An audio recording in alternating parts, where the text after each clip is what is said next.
Americans are coming this fall to Battlefield 5. While some American weapons such as the M1 Carbine and the Remington Model 8 and so on are already in the game, we should be seeing some other weapons and vehicles. Today I'm going to discuss which guns might be coming to the game. Some of these have already been data mined and I will let you know which one they are so you will know there will be a higher chance that they will be added. I'll also give my thoughts on what other weapons I think would be cool to come to the game. So let's start off with the pistol category. We already have the British classic Webley Mark 6 revolver in the game, but I think only having one in the game doesn't do revolvers justice. So the Smith & Wesson Model 27 is another great choice to be added into the game. It is part of the leak, so I think the chances are pretty good.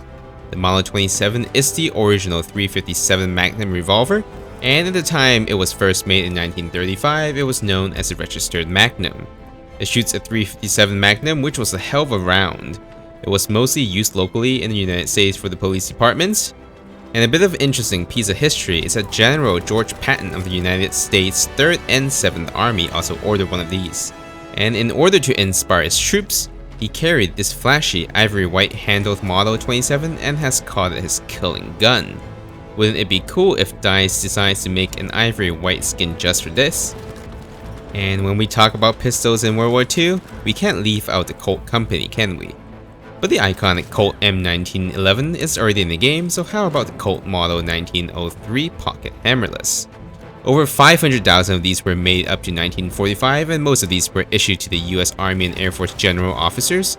And like any other good weapons, it was also favored by gangsters at the time because of how compact it is, ranging from Al Capone to Bonnie Parker.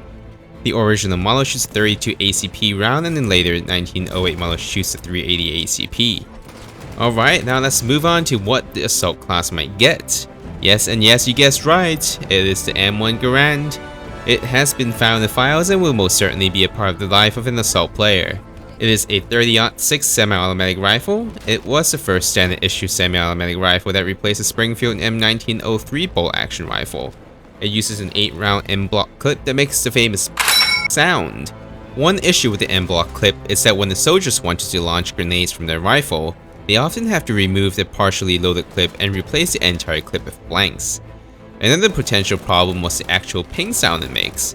It was originally reported that the ping sound could alert German and Japanese soldiers that the M1 Garand is empty, but it was never verified. Some accounts from prior German soldiers also noted that the ping sound was not noticeable during gunfights. It will be interesting to see how DICE decides to balance this gun with the rest of the semi-automatic rifles in this game. Would the Gewehr 43 simply be a superior option due to its magazine reload specialization and its ability to hold 10 rounds? That we'll have to wait and see. Alright, moving on. The next weapon will be the M2 Carbine. It is essentially the same gun as the M1 Carbine in the game, which was designed for the support combatants who were not otherwise able to use an M1 Garand because of the weight. The M1 Carbines were so successful that the troops were asking for a selective fire option. This would end up to be the M2 Carbine. This is pretty much the same gun as the M1 Carbine, but with a switch to turn it fully automatic. This gun has also been found in the game files, but once again I await to see how DICE will want to distinguish between the two guns. Perhaps this gun will only be available in the 5v5 mode. Then the next one here will be a less known rifle. It will be the Johnson M1941 rifle. It is a 30-06 semi-automatic rifle that was first designed by Melvin Johnson by the time the M1 Garand was well into its way of production. And because of various reasons such as higher maintenance costs and the fact that the US Army has already placed an order on a large number of M1 Garand, the Johnson rifle did not see much combat. But in the end, Johnson was able to sell some of these rifles to the US government and was used by the Paramarines and the Army Special Forces. This gun has quite an interesting design that features a 10-round rotary magazine and accepts 5-round clips. Then let's talk about the medic class. And as you know, we got the whole new class of weapons, which are the bolt-action carbines recently. So how about the M4 Survival Rifle? It is a 22 caliber bolt-action rifle that was used as part of the survival gear for aircrew in case they were shot down. And to be honest, I think this will probably be a meme gun if it does come. It only has a 4-shot detachable magazines and shoots a 22 Hornet round. But nonetheless, I think it's still a pretty cool rifle. How about SMGs, you say?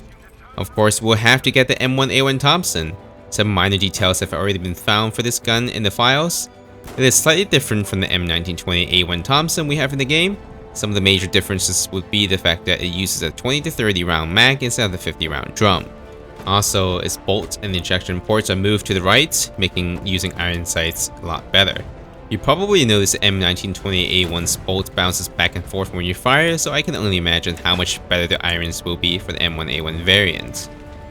And I want the M3 grease gun. It fires 45 ACP just like the Thompson. It was cheaper to make and lighter as well, but it was definitely less accurate than the Thompson. But how would DICE balance this if it was less accurate and simply just worse than the Thompson? I would suggest that perhaps we get the suppressed version of this weapon and it was used by the OSS. It just looks damn cool and it would definitely make me want to use it even if it is statistically worse. Then, as the Thompson was more costly to produce and there were concerns for its supply, the United States Marine Corps adopted this submachine gun mostly for the officers and NCOs. And this would be the 45 Rising machine gun. Over 100,000 were made. While this was cheaper, more accurate, better balanced, and lighter than the Thompson, it does suffer from various reliability issues and was eventually replaced by other rifles such as the M1 Carbine. In the end though, these guns proved to be much more successful at local law enforcement agencies where battlefield ruggedness was not a huge concern. The next one will be the United Defense M42 submachine gun. It was also known as a Marlin as it was the subcontractor who actually manufactured the gun. It was originally designed to replace the Thompson, but with various issues including legal and manufacturing right issues, it was not widely used.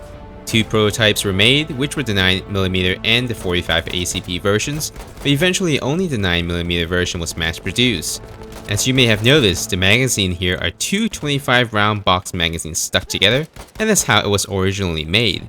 In the end, it was found to be more suited for resistance forces use. A lot of these weapons were airdropped onto the island of Crete and all the way to China to fight against the Japanese.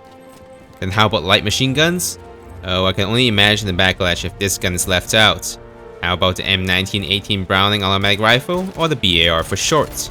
This gun was used in World War I and then in World War II, and then all the way to Vietnam War where the early M16s were having a lot of reliability issues. This is one of the guns that has been found in the file, so I can't wait to use this iconic weapon on the battlefield.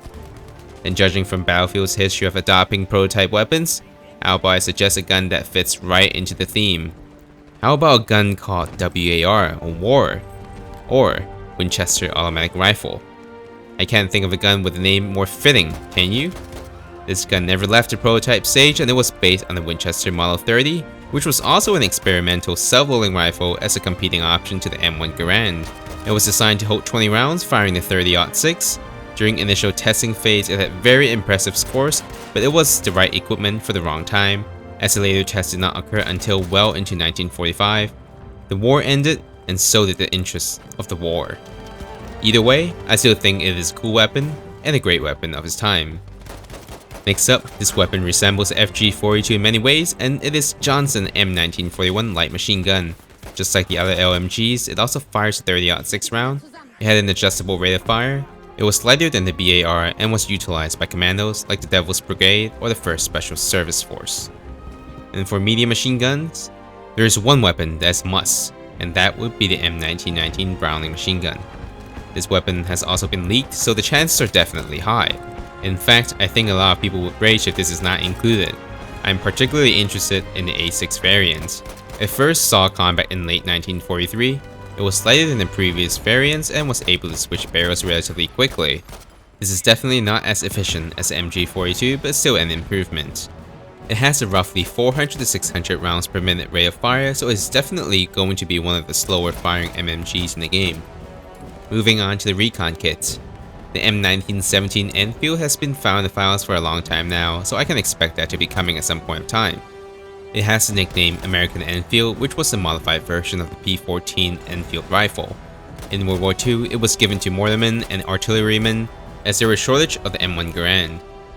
The recon kit wouldn't be complete without the Springfield M1903, and I'm particularly interested in the A1 version with the 8-power scope used mainly by the United States Marine Corps. The Army's version of the gun, which was A4 variant, has a 3.75 power sights. Eventually, these were used by both branches of the military, but proven to be not very effective as a sniper rifles because of the poor scope quality. Then another lesser known rifle. It is the Winchester Model 70. It was mostly used in training camps, but some did end up seeing action in the Pacific Campaign. Some of these were fitted with an 8-power scope as sniper weapons on Guadalcanal and even up to the Korean War. It also fires a 30-06 round and can hold up to 5 rounds. Then it comes to self-loading rifles. How about the M1C Garand? Around 8,000 of these were made at the time, and it was adopted as standard army sniper rifle by June of 1944. Still, it was not the best design and had issues which eventually led to the development of the M1D, but that variant did not really see combat even up to the Korean War. Last but not least, the shotguns. We already have the Winchester M1987 trench gun and the Browning Automatic 5 in the game, but I have 2 extra suggestions, and the first one will be the Ithaca 37. It has been found in the files and I'm pretty sure it will be coming. It was used in World War II all the way to the Vietnam War and performed extremely well in the jungles. Interestingly, one of the largest users of this shotgun was the NYPD in the 1970s to 1980s. The second one will be the Winchester Model 1912 or the M12 for short. Over 80,000 of these were purchased during the war and was mostly used in the Pacific Theater. It performed outstandingly when the Marines were fighting on the Pacific Islands fighting Japanese troops. And that is it for some of the weapons that have already been found in the files, as well as some of the guns I want to see coming to the game. I do want to say that nothing here is guaranteed to be released, even the leaked weapons are a leak after all. Anyway, what do you think of these weapons? Are these the ones you want to see as well? Did I leave out some of the must-add weapons? And are there any other American weapons you want to see during this fall? Let me know down in the comment section below. If you want to support my channel and want to be notified when I upload another video, remember to hit the notification bell after you subscribe. If not, that's totally okay. I thank you for stopping by and I hope to see you all around again. Peace.